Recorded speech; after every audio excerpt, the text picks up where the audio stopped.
I stand in the grand lobby of the Fairview Hotel, late afternoon sun, slanting through floor-to-ceiling windows and casting long, solemn shadows on the marble floor. The hushed piano music drifts from speakers in the corners, mixing with the distant clink of ice in highball glasses. This is the hotel my sister chose for her wedding, but I am not here for her. I clutch my phone tight in one hand, gripping it as if I could squeeze away the message on the screen. "I'm not invited. You're too embarrassing." I slip my phone back into my pocket and force my shoulders down against the wave of humiliation. They said, I'm embarrassing. My sister. My own family. Because of that label, I am banned from witnessing the most important day of her life. Even hearing those words again in my head tastes bitter, a cruel punch wrapped in polite exclamation points.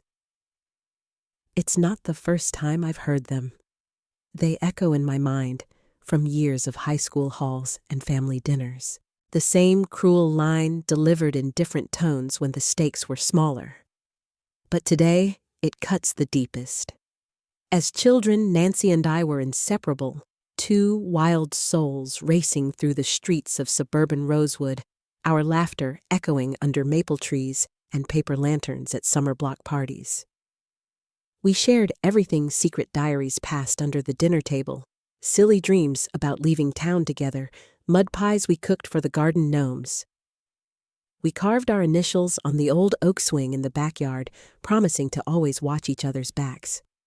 We were partners in crime, just two girls against the world. But over the years, she twisted away, leaving me behind. Not overnight, but bit by bit, like a sunrise staining the sky from pink to gold. By high school, Nancy had become the golden daughter, straight A's captain of the cheer squad crowned homecoming queen. And me, I became the backdrop wild hair and ink-stained fingers sneaking smoke breaks behind the gym. I could never match her sunshine.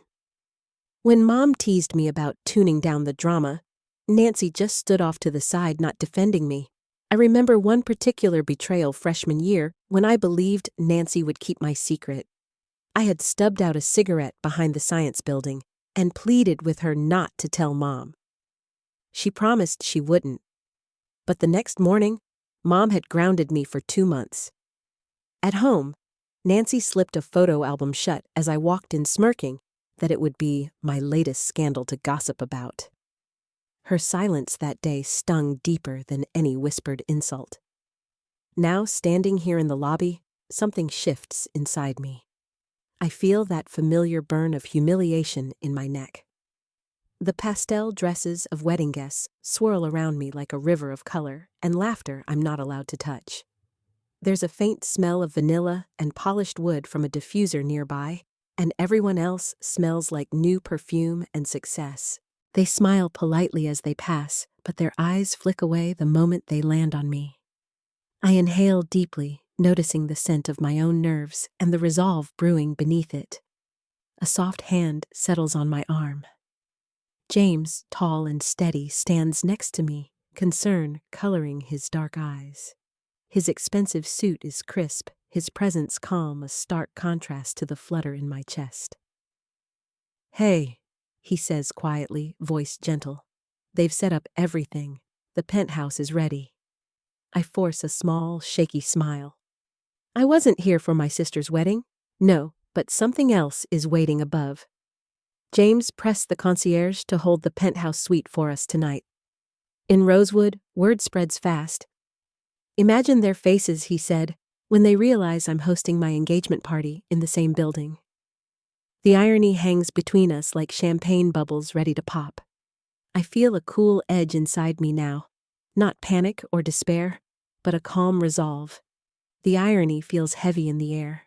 Here, in this glossy hotel lobby beneath the shining crystal chandeliers, I sense something awaken inside me. Not anger exactly, but a quiet, calculating determination. They think they know me, this timid embarrassment in the corner, but they have no idea who I am tonight. Their words can't ruin this night, I promise myself. Not when James and I have already written the first line of a new chapter. James catches my gaze in a tall mirror near the reception desk. He offers a reassuring smile as if to say, "We got this." "You ready?" he whispers, close to my ear. I take a breath, feeling the satin of my navy dress against my fingers and the weight of my engagement ring. "I'm ready," I whisper back, though my heart feels like it's playing a wild drum solo in my ribs. Together, we step into the elevator. The doors close with a soft swoosh, enclosing us in brass and glass, a temporary cage between two worlds. My reflection looks composed, in the mirror hair pinned back neatly, lips painted dark shoulders, straight chin high. His reflection stands beside me proud. I force a calm face, even as my heart thunders beneath the silk of my dress. The ride up is silent except for the gentle ding of each floor. 3, 4, each chime sounds like a heartbeat counting me closer. 5. I close my eyes as it dings, pressing a finger to my lips as if to hush any doubts. A flash of memory the day Nancy pinned that pink bow in my hair for a middle school dance and declared, "We're a team." She meant it then, and so did I. 6, 7. The noise of the lobby fades away. The world outside this metal box falls away. For a moment, I can breathe again. James's hand finds mine in the quiet. I squeeze it back like a lifeline. No screaming children, no pointing fingers, just the soft, affirming pressure of his palm against mine. 8. The elevator chimes, and the doors glide open. Warm, golden light and music wash over us like a welcoming wave. Outside, city skyscrapers blink alive against the darkening sky. I step out onto polished hardwood. Champagne flutes clink softly at the marble bar nearby. The air smells of roses and candle wax. Anticipation sparkles in the air as I realize this is my night too. I catch snippets through the half-open ballroom doors. Laughter cascades from inside high and bright like spun sugar, and I feel myself shrink. They say Nancy saved me a seat, an empty one at the end of the pew where the bride's regrets might have been written. Instead, I stand alone in the hallway staring at a bulletin board of family photos. I was in those pictures once too. My childhood smile next to hers, a world of harmony between our faces. A man in a tuxedo brushes past me and murmurs, "You're kinda late to your own party." The emphasis on your own, like I crashed a wedding that was never mine. I keep my face neutral, though inside, I feel like a candle in the wind, wanting only to flicker out. Through the glass doors, I see Nancy saying her vows. Her voice is clear, each word, a dagger, not aimed at me, but I still feel its sting. "I take you to be my lawfully wedded husband." I push a chair, and it screeches across the floor. All eyes turn my way, marionettes on strings pulled by some cruel puppeteer. My cheeks flame. Later, I slip away to the lobby and pull out my phone, dialing James with shaking fingers. "I have to tell you something," I manage when he answers, voice cracking. James is in the hotel room icing our dinner rolls for the party. "What's wrong?" he asks calmly. I spill out my feelings that I feel completely humiliated, abandoned by my own family. He listens silent. Then he says only one sentence. "Then do something about it." A pause. "Make them never forget this night." I hang up and turn back to the ballroom entrance. The news of my absence seems to have spread. The guest book at the front desk has my name scrawled on the last page, penciled in by a distant cousin. My hands grip the leather chair arms. My sister's name is in delicate gold script on the front cover. My name is tucked away on the back. Even the pen was too precious to waste on me. The injustice burns hotter. The hotel's downstairs corridors are quiet now. I feel smaller than ever, an orphan among families. Each smiling bride and groom behind those swinging doors is a reminder that I exist on the periphery. Somewhere in the music and chatter, they celebrate joy while I taste regret. I refuse to let the bitterness consume me entirely. My reflection in the elevator mirror meets my eyes, not the defeated sister they painted me to be, but a woman betrayed by her own blood. I trace the patterns on the wallpaper outside the bathroom, delicate vines chasing one another, and think of all the times I felt trapped in their shadow. The bathroom's fluorescent light is harsh. I press my forehead against the cool porcelain sink and trace my tired eyes in the mirror. Too late, a tear escapes, then another. I splash cold water on my face and force a smile. This isn't a full-blown meltdown. It's just what happens after you've been locked out of so many lives, even your own family's. Back in the lobby, I find a quiet velvet chair. It's past midnight. Time is a thief creeping toward farewell. Either I drown in this resentment or carve out my own space. I pull up my phone and type, on my way back up. Don't wait up for me. My thumb hovers before I delete the text. Instead, I send, I'm at the bar if you want the party to start. The bartender, sensing tears, slides 2 champagne flutes across the counter without a word. This one's on me, he says softly. I accept, feeling like a masquerade guest who accidentally tuned into the wrong ball. As he raises a toast, he says quietly, to family. The word rings hollow on my tongue. I barely sip before pushing the glass aside, the golden bubbles mocking me. Leaving the bar's shade, I lean against a warm hallway wall.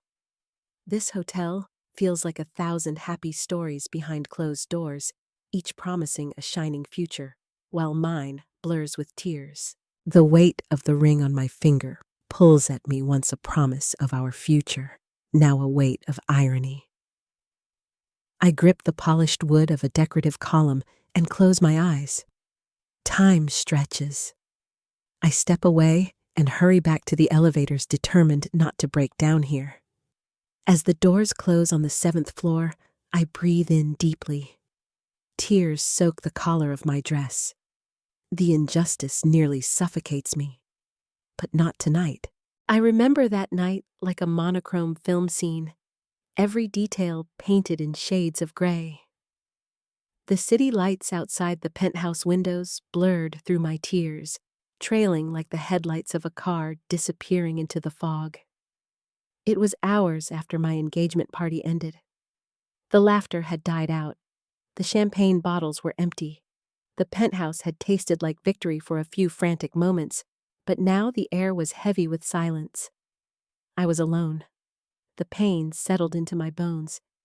It felt like concrete filling the space inside me where hope used to live. My reflection in the mirror was a stranger, a girl hollowed out by shock and humiliation. There was no light in my eyes. The city beyond the glass shimmered full of life on the other side, and I was trapped in this dark room, isolated, hopeless. My phone lay on the countertop. It had been buzzing earlier with texts and missed calls. Family, friends. My fiancé had called dozens of times, leaving messages I was too numb to play. Even the caterers and the band were checking in, assuming I was still hosting. I didn't know how to answer any of it. Every rattle of a notification made my chest ache, reminded me of what happened, of the reason I had hidden up here away from everyone. It had started that afternoon when the hotel doors opened, and my sister's wedding began without me. I had been standing outside the grand ballroom waiting. I had a dress on and a smile ready, but no one came for me. Instead, I read the text on my phone again. You're embarrassing, you're not invited. It felt like a punch, straight to the gut. I tried to laugh it off then, but I knew the bruise was there, kneading against my ribs. My fiancé had squeezed my hand and led me upstairs into the penthouse. That's when I decided to turn this night around. We ordered champagne, I arranged some decorations from the minibar, and we partied like we had a reason to be happy. It was surreal. Laughing with the lights off and the city spread out below us, playing our own soundtrack to a night of heartbreak. The penthouse's only mirror was stained with champagne marks and tears I didn't even feel falling. But that joy was a lie. My fiancé knew it. I saw it in his eyes as he tried to force a smile when I cracked a joke. When the evening quieted and he left for a short walk to clear the air. I was left alone with my unraveling mind. He had stayed by me through the texting wedding, but now he'd realized how deeply I'd been wounded, and he needed to breathe. I was alone. With every passing minute, the emptiness pressed on me. I could almost hear the laughter and clinking of glasses from my party below ghost echoes in my headphones. I reached out to my fiancé again, left him a voicemail just to hear a voice, but I only sobbed mid-sentence and hung up.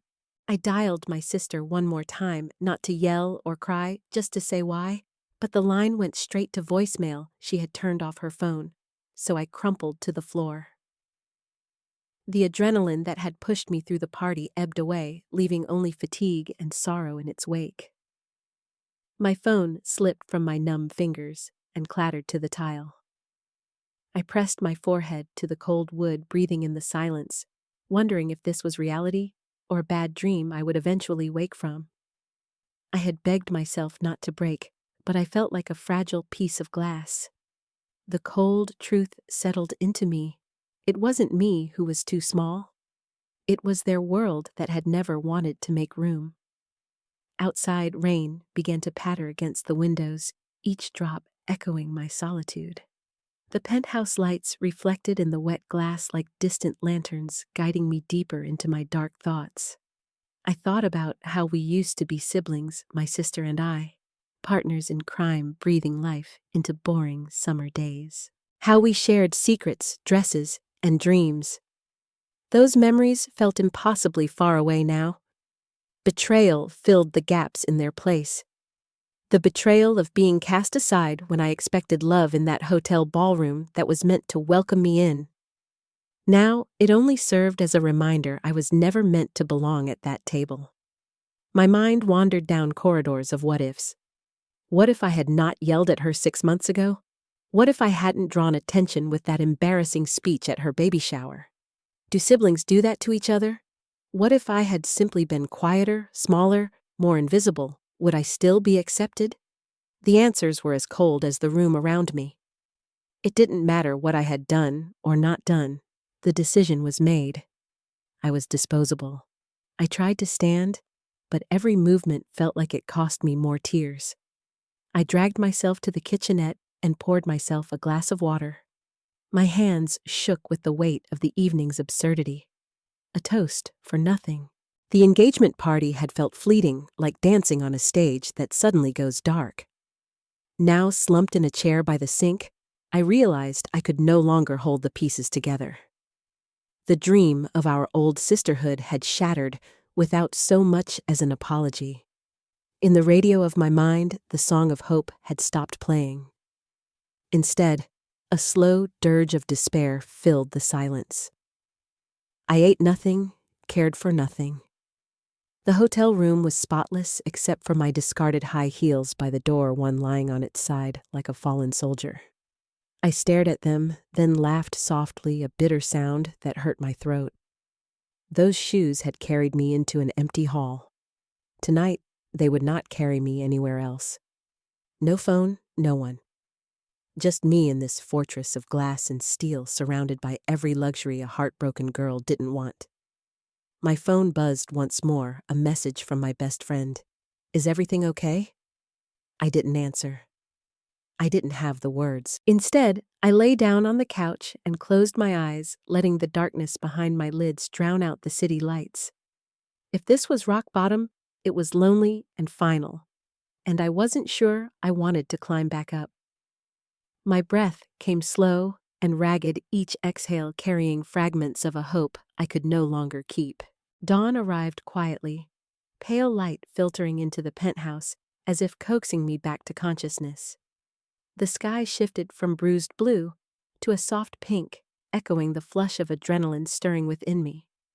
I woke slowly, every muscle stiff from hours of stillness, but my heart was oddly light. For the first time, I noticed that the pain was still there, a dull ache under my ribs, but it had softened into numbness. I closed my eyes and inhaled deeply, as if trying to breathe in the strength to face whatever came next. And I exhaled slowly, letting resolve settle in. I pushed myself upright and studied my reflection in the kitchen mirror. In that glassy surface, I saw not just a disheveled wreck of a girl, but something different, someone I hadn't recognized before. The black circles under my eyes and the unwashed hair were still there, but behind them, I noticed the smallest glint of something fierce and new. It felt as though the heavy lead of despair had been poured out, replaced by adrenaline and a strange, calm purpose. In that reflection, I recognized someone I almost forgot I was an older sister, standing a little taller than the broken girl of yesterday. Once I had shielded her from every shadow. Now it felt like I was the one standing under the spotlight ready. Slowly, I moved into action. I brewed a pot of coffee with deliberate motions, each step feeling like a small victory. Steam curled into the air, and I watched it dissolve as if symbolizing my anguish lifting. I splashed cold water on my face and then dragged a brush through my hair, watching clumps of my sadness wash away down the drain. I even started clearing the empty bottles and glasses from the night before, methodically wiping the table and rearranging the chairs. Each small chore felt like shaking off a piece of the paralyzing sadness that had held me hostage all night. By the time the sun fully crested the skyline, I felt strangely calm, as if the weight of yesterday had been shed piece by piece. A plan was lining itself up on the blank slate of my morning. A buzz from my phone startled me. It was a message from my fiancé. I didn't sleep. "I'm coming up with fresh coffee. We need to talk." A swell of relief and gratitude filled me. Moments later, he knocked softly on the door and stepped in, carrying a paper bag with 2 warm croissants and a thermos of steaming coffee. His eyes were tired, but steady. He placed the pastries and mugs on the table and waited, searching my face, unsure how to begin. "I'm here," he said quietly, sliding one of the croissants toward me. "I'll always be here for you." I managed a shaky smile. He took a seat across from me. In the soft morning light, his calm presence felt safe and unwavering. He took my hand and gave it a gentle squeeze. "This isn't your fault," he said. "They can't have the power to define you." His voice was steady and kind, and I clung to his words as if my life depended on them. I blinked back a wave of tears. "What do we do now?" I whispered, fear and resolve warring in my voice. His expression was resolute. He looked out at the lobby below for a moment, then met my eyes. "We find out the truth," he replied firmly, "and we do it together." That simple reassurance ignited something inside me. No cavalry was coming. I had to rise on my own. The morning felt like the first page of a new chapter. I opened my laptop and started a new document titling it Objectives. Then I wrote in careful, determined handwriting. Find out what really happened at the wedding ceremony. Understand exactly why I was labeled embarrassing. Decide what justice looks like for me. Each point felt weighty and urgent, a roadmap to what needed to happen next. Beneath each bullet lay a promise to myself that I would not let this be the end of my story. I sat back with my coffee and watched the world below. The band in the lobby began playing a familiar melody that drifted up like a haunting lullaby. Bridesmaids were making final adjustments to the hem of the bride's dress, and guests were settling into their seats, smiles fixed and practiced. Then I saw him, the groom, my sister's new husband, standing just outside the ballroom doors. He had a phone in his hand, and his expression was far from the smug triumph I had expected. Instead, he tapped and swiped slowly, brow furrowed, as if he had just seen something troubling. He slipped the phone into his pocket and walked back into the ballroom, tension in his shoulders. The sight of it gave me a sense of purpose. There was someone to hold accountable now. I didn't move. From above, I saw my sister's hand shake as she found the note tucked among the roses of her bouquet. Her eyes found the groom's face across the room, searching for an explanation. He shrugged and tried to smile reassuringly, but his mouth betrayed him. In that moment, it felt as if time stood still. My plan had been set and executed. The seed was planted. All that remained was to watch the final scene unfold and see the truth come out step by careful step. In the days that followed, I moved carefully like a chess player planning many moves ahead. The penthouse was silent enough to let me formulate each step. First, I needed evidence. The groom's furtive look and troubled text had sparked my suspicion, but I had to confirm it. One afternoon, I slipped down to the ballroom entrance under the guise of checking on my coat. I told them my fiancé had left it behind. Pretending to be distracted by a call, I lingered near the groom. He was adjusting his cufflinks, his phone tucked in his hand. When it buzzed, I glimpsed a line of text on the screen. "Meet me at midnight." My heart lurched. He quickly hid the phone, and I took a breath. I had what I needed. He turned away and strode up the stairs, muttering to himself, "I can't do this," and I melted back into the crowd, satisfied that my suspicion was confirmed. My stomach churned, but I managed a small smile before hurrying away. The doubt that had shadowed me for months was replaced by a cold certainty. One way or another, I would use this. Next, I worked out how to use this knowledge. I wouldn't publicly shout it from the rooftops that wouldn't suit me. Instead, I finessed a quieter approach. That night over dinner, I whispered my suspicions to my fiancé. He nodded and sent a friend to chat casually with the bartender.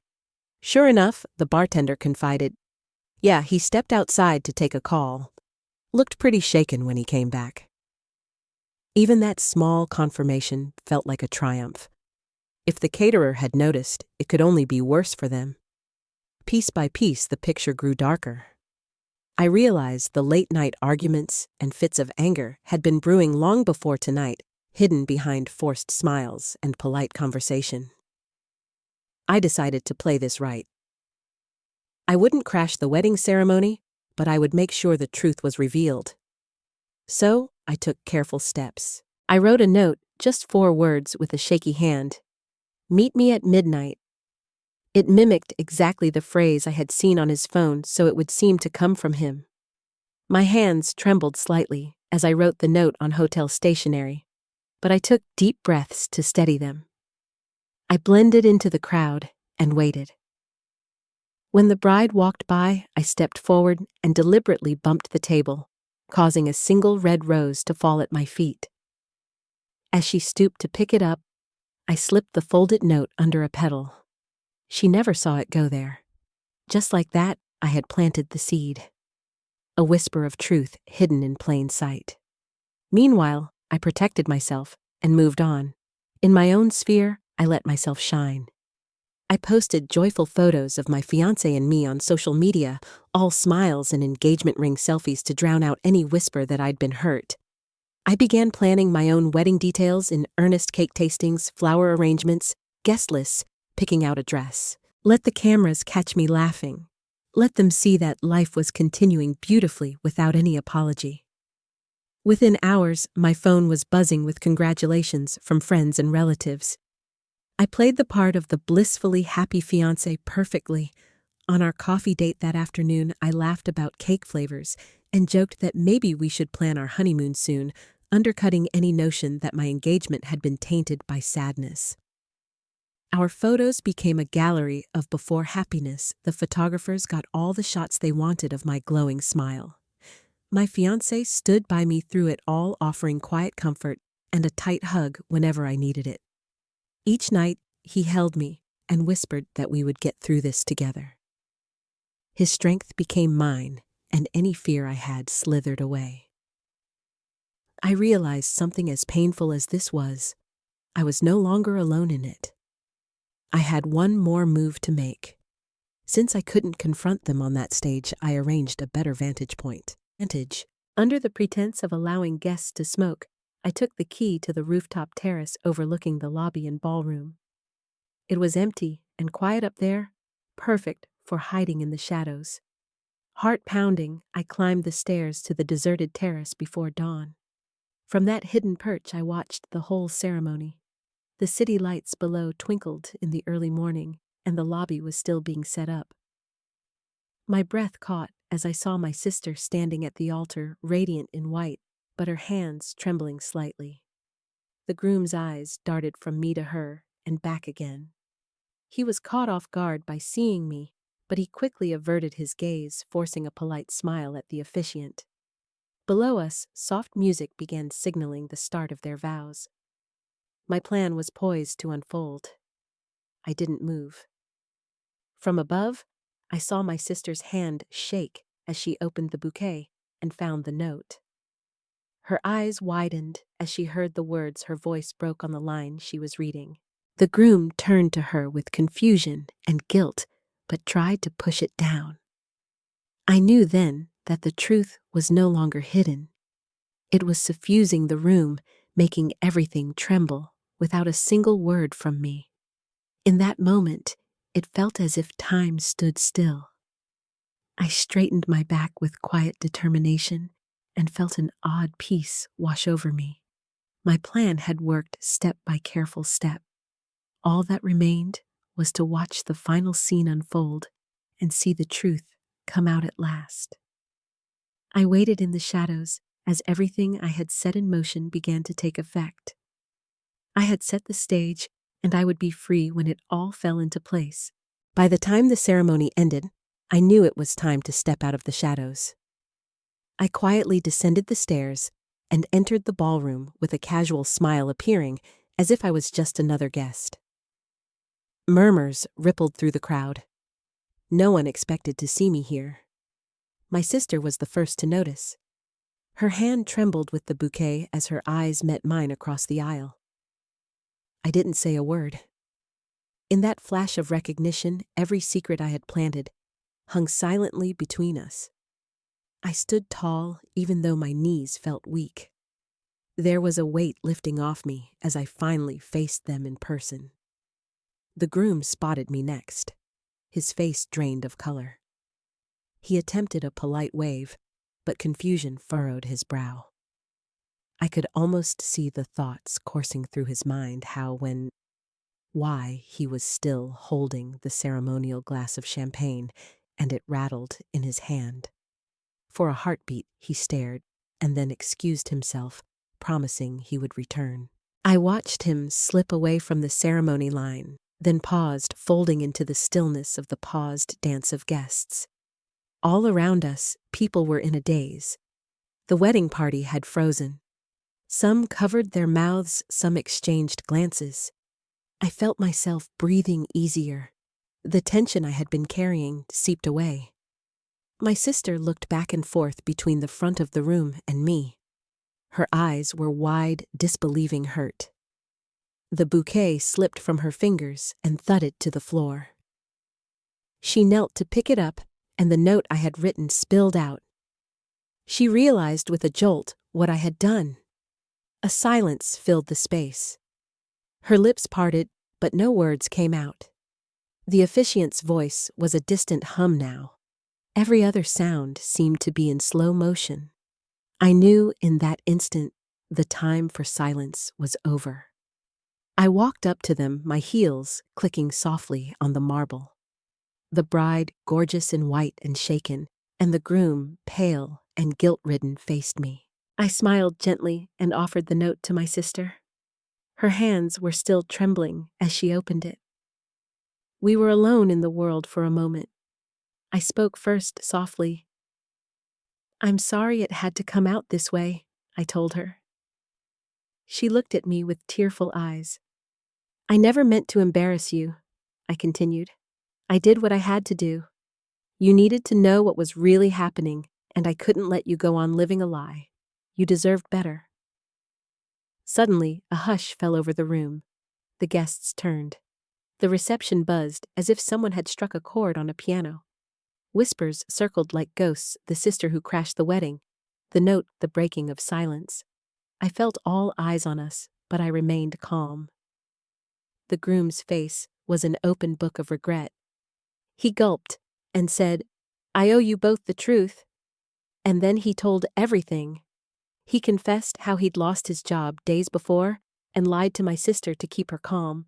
He admitted he didn't know how to tell her that the wedding had to be postponed indefinitely, and that he'd panicked when faced with disappointing her. My sister couldn't speak at first. She looked from the groom to me and back. Finally, she whispered, "Why didn't you tell me?" Then she turned to me. "Why would you do this?" The hurt in her voice was deeper than any I'd felt when she called me embarrassing. I took a steadying breath and met her gaze. "Because you had to know," I answered. "You needed to know what was really happening, and I knew you wouldn't have believed me if I'd just told you. I had to make you see somehow." It felt surreal to be the calm center of this storm. I had imagined saying these words, planning every pause and inflection, and now they were out rolling gently off my tongue. Tears glistened on my sister's cheeks. She looked bewildered, her fairy tale wedding crumbling. I thought everything was perfect," she choked out. I reached out and took her hand gently. "You were supposed to marry a man you love, but he was living a lie. You deserved better." It was strange to be the strong one, but the words felt right. The quiet music of the ceremony droned on behind us, and people continued to watch or murmur. Her husband at last wrapped an arm around my sister's shoulders. He turned to me, apologizing all over. "I wanted to tell her myself, but I didn't know how." The bride's hands were now clenched. She finally whispered a single phrase to the groom that made him wince. "I gave up everything for this day." In that moment, I realized that vengeance had found its closure. The confrontation had come and gone in quiet, painful truth. My voice was back to a whisper, but I felt strong. I stepped back to let them stand together, newly bonded by the truth. There was no joyous laughter now, only sober acceptance. I felt a strange peace wash over me. The guests slowly retook their seats as the ceremony recommenced, but I was done playing any role. My own life was waiting just outside the ballroom doors. The aftermath was neither a fairy tale nor a tragedy, but something in between. My sister's wedding was quietly called off that night after the guests dispersed. In the morning, Light Hotel staff found her empty chair at the altar and a half-empty glass of champagne sitting there. She and her fiancé walked out arm in arm, the strain of the night etched into their faces. No one spoke of the earlier scene. The family was too stunned to explain, and we all quietly agreed it was best never mentioned again. The morning sun was gentle and oblivious, the hotel's grand lobby looking pristine, despite the events of the night. Wedding preparations were still half disassembled on the tables, flowers wilting slightly in the quiet air. It was as if nothing had happened, but the empty chair spoke louder than words. My sister and her fiancé wandered through the now quiet halls before leaving hand in hand but distant, their smiles strained. I slipped out of the hotel with my fiancé, his arm around me as though leading me into a new life. Outside, the world looked the same, the parking lot, the waving palm trees, but everything felt changed. We were engaged ourselves, and today we would finally celebrate what we had planned. I wore my best dress, but at dawn, I hadn't cared what I looked like. Now I realized the morning after the storm carried a strange calm. As we drove away, the hotel shrinking behind us, there was a profound sense of release. The city was waking up. My life was resuming its normal course. My fiancé glanced at me with a mixture of pride and sadness, and I knew we both felt it. Something heavy had been lifted, but a part of all of us had been broken. He reached over and squeezed my hand. "We did the right thing," he said softly, and I nodded. In that moment, his warmth against the morning chill felt like a promise of better days. We talked quietly, making small plans for our own wedding, and I realized how much I craved the simple joy we were about to celebrate. Each reassuring word from him was another brick in the wall of strength I was rebuilding. As we drove on, I saw a sleek limousine pull up in front of the grand entrance. My sister and her ex-fiancé were leaving together. They each had quiet resignation in their eyes. I wondered where they were headed, perhaps the courthouse, perhaps home to break the news to everyone. I felt a flicker of compassion for them. They had both lost something precious, she, the future she had dreamed of. He, the chance at building a life based on a lie. The justice I had carved out was not dramatic or satisfying in a cinematic way. It was only in the cold light of that day that I realized justice and consequence come hand in hand. They were tied together, like oak and ivy, hard to separate once intertwined. In the days and weeks that followed, life settled into a new normal. My own world moved forward. My fiancé and I finally married, under warm September sunshine, surrounded by friends who had no idea of the storm that had passed. We danced and laughed during our reception, and every smile felt genuine and healing. My family was happy for us, genuinely relieved that we had found our happiness. My sister was there in the back, distant but present. I caught her eye once during the night, and she gave me a small nod, each of us knowing how things had changed forever, yet choosing to honor new beginnings. No one spoke of that night, as if silence was our unspoken agreement. My sister's dream had crumbled, and she bore a scar the rest of our lives. In time, she quietly moved forward too. Later, I heard she and her ex parted ways a few months later. She never called to thank me, and I never expected her to. The bond we once had was altered, no doubt permanently, but the painful rift had passed through fire and emerged into something starkly honest. We were survivors of the same storm, even if we stood apart in it. The justice I had sought came at a quiet cost. I had reclaimed my dignity, but I'd also given up a part of my innocence. There were no signs of triumph or celebration, only the steady beating of a mended heart. Every scar on my soul is a reminder of what I endured and overcame. They don't disappear, but they get softer with time. And I realized something profound. I am not defined by what happened to me, but by how I chose to react. I learned that standing up for myself wasn't weakness or vengeance for its own sake. It was necessary. It allowed truth to breathe again. Over time, even that pain settled into the background. The story became a distant chapter in our lives, one we rarely revisited. Whenever life reminded me of that night, a song on the radio, a familiar venue, or my sister's smile from afar, it no longer cut as deeply. Each ordinary day felt sweeter because it was honest. I found peace in the quiet march of everyday moments. Now, looking back, I realize that life's most painful moments often carry the greatest lessons.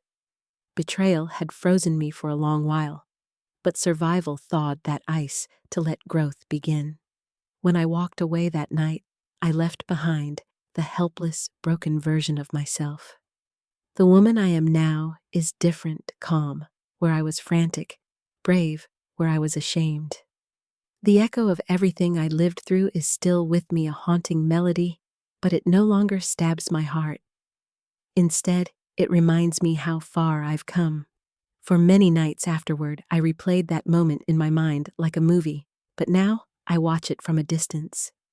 Each morning, I wake up now feeling a little stronger, a little braver. I have learned to live with the echoes, and in doing so, I finally regained peace. I miss the sister I once was, the girl who laughed without worry and loved without guard, but I wouldn't trade who I am today. Every memory of that night, as painful as it is also a reminder of how strong I can be. Every tear I shed has become part of my story, and every dawn is a chance to write a new one. What I lost is painful, but what I gained is invaluable: my voice, my self-respect, and my truth. I learned that strength can be quiet, that revenge does not have to be loud to be real, and that sometimes the bravest thing you can do is speak the truth. I found dignity in honesty and power in vulnerability. I am grateful for the love I have now, for my fiancé, for the life we're building together. We planned our wedding with open eyes and open hearts. I still remember how his hand squeezed mine after I told him everything, silently promising he'd never let me go through anything alone. Each photograph from our wedding day shows a woman who knows her worth. When my sister watched us say our vows from the back row, I caught her tears. No words passed between us, but in that glance, I saw that we had both found a kind of closure. Our bond is unspoken now, but it holds us together anyway. My life now is calm. Together, my husband and I talk about giving each other space to heal. We often laugh about our inside jokes, a sign that love can bloom after heartbreak. And those photos of our wedding day, they're my favorite, because in them, I am the happiest, most complete me I've ever been. For anyone reading this who has ever faced a similar situation, someone who has been hurt by family or blamed for another's pain, I want you to know you are not alone. You might be reading this with tears in your eyes or a fist clenched in anger, and that's okay. Hurt has a way of isolating us, but it doesn't have to keep us there. Your story matters. Your voice matters. Your pain is real, but it does not have to last forever. When you are ready, speak your truth. Don't let others decide your worth or your place. You deserve to be heard and respected. The pain of betrayal is so deep, it can feel endless, but it is not the end of your story. The silence between loved ones can be broken. My journey wasn't easy, and it certainly wasn't fair, but it showed me that I have more strength inside than I ever believed. Thank you for listening to my story. If any of this resonates with you, please share your thoughts below and pass this story along. We all carry scars, and sometimes sharing them brings us closer together. What would you have done in my shoes? Have you ever felt overlooked or thrown away by someone you love? Leave a comment and let me know your experience. Your voice matters, and I bet many others need to hear that they aren't alone. The simple act of commenting or sending this story to someone you care about might make all the difference in their day. Let's keep this conversation alive and remind each other that we are not alone. If this story helped you or gave you courage, share it. We're all connected by our experiences, even the painful ones, and together we can heal. Imagine how it might help someone hurting to see that they aren't alone. Sharing this story could be the kindest thing you do today. You never know who might need these words or how it might help them. Thank you for being here with me. Please remember, even in the longest night, dawn will come. Stay strong. You are worth it.